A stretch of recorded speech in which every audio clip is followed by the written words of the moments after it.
coming,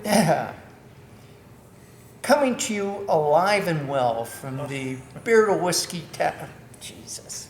Oh, it was good.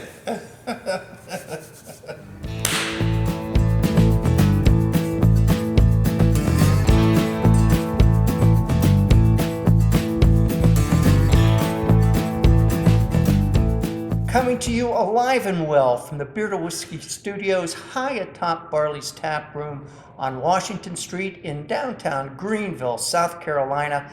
I'm Russ Heaps, and welcome to this episode of Big John in 5. And that's where I get my good buddy here, Big John Richards, to pick a beer from one of Barley's 70 some odd taps and, 50 or 60 cans and bottles. And we sip them, we sniff them, we kibitz about them. John tells us a little bit about the brewery that makes the beer, and sometimes we even get into a little history of brewing. And with that done, John, what do we have? So what we've got here is a Belgian Golden Strong Ale, or Hoppy Belgian Ale, depending on who you ask, from a brewery called The Bruery. Out of California. That's easy to remember. Right. It's Bruery, which I always thought was fun and inventive, and then found out just today that their head brewer's name is Patrick Roux, which is Rue, and so it all came together. All the puzzle pieces sort of fit in there. And, clever. He is now one of the handful of master cicerones in the world, running that brewery over there. So, and they are one of the most well-respected breweries in the world, putting out some really, really quality stuff. And he follows a Picasso method, or the Picasso kind of mantra, which is learn the rules like a pro so you can break them like an artist. Because they specifically say, we don't conform to beer styles, we make things that taste good. I paraphrase their sort of motto. That's a lot to get on a coaster. It is, but I think they did it a little bit more pithy than I did. In this case, they call this a hoppy golden ale, and it fits, I think, right in with the Duvel side of the Belgian golden ale, which is, it's 8.5%. I think Duvel's a little bigger, which is why we have a smaller glass of it. Yes. But that style can be anywhere from 7.5 to 10.5 according to standard, and it's that beautiful bright gold. We can see effervescence still bubbling up from the bottom of this glass, and it's going to leave some really nice lacing once we get into it. It's that pretty classic golden ale, but with some American hops added in. See a little bit of pine resin, a little bit of citrus on top of the kind of apple and pear sweetness, and a little bit of those barnyardy flavors that come with a Belgian yeast strain. And this is if you were asking me, this is probably their flagship beer. I don't know whether they call it that. Would consider it but that. I think it's probably the most well-known of their beers, and probably their biggest seller. Nowadays, I mean, they've actually opened a hoppy. They never brewed anything hoppy, except for really this, for forever. Now they've, a couple years ago, opened a brewery called The Offshoot, and that's where all their now IPA style beers come from. So everything hoppy comes out of their offshoot, and then the brewery makes all their Belgian and traditional, or because some of their stuff is like, pancakes and syrup.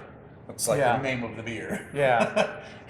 Boy, I'd like to have that one. I'd like to try that one. Indeed. Well, let's get into this one and see what happens. This is our wake-up call this morning. Yes, sir. Text Miss Lily.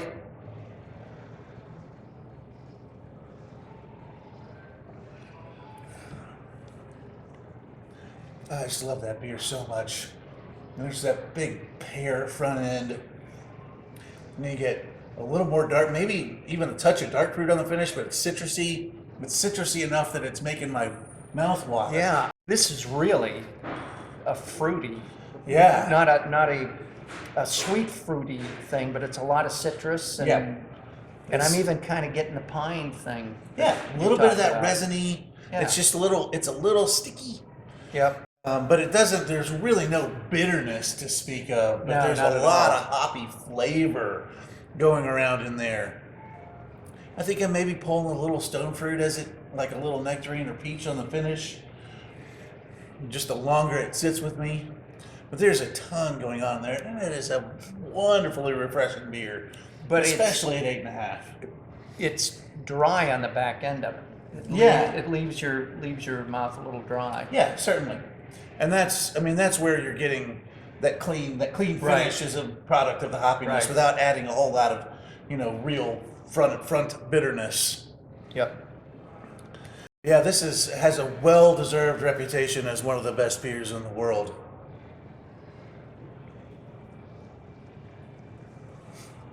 I like it. Yeah. The second sip in, I really got the front of the tongue barnyard off that yeast too. Just a bite of it before it settled in. There's a lot of citrus in there. There is. It's There's- amazing. Yeah. Lemon, lime, grapefruit. It's all going on in there. Good job, Bruery. Patrick, however many people brewed this beer. And citrus is what I really get off the nose of it as well. I think so too. There's still some of that barnyard in there. And again, it's just a whiff, but it's just enough to let me know there's a Belgian yeast strain going on in there, I think. Nice. Anything else? Yeah, that's we talked mostly about the brewery. We just started getting them back out here. I went and tried to figure out how old they are. I was going to say I've never heard of them. 12 or 15 years ago, we got some of what I believe were the very first offerings because we were getting their first. They were doing a Christmas series that was 2 turtle doves, 3 French hens, etc. And I started trying to collect those so I could do the whole vertical of all Right. 12. Right. And then after the third one, we quit getting the brewery altogether. We didn't see them again for 10 years. Wow. And now they've just popped back into the market again. Well, I'm happy. I'm glad. I am as well. I'm really glad to see them out here because they make great beers.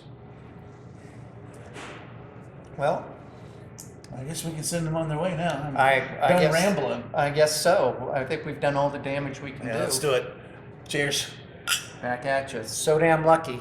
See you next time.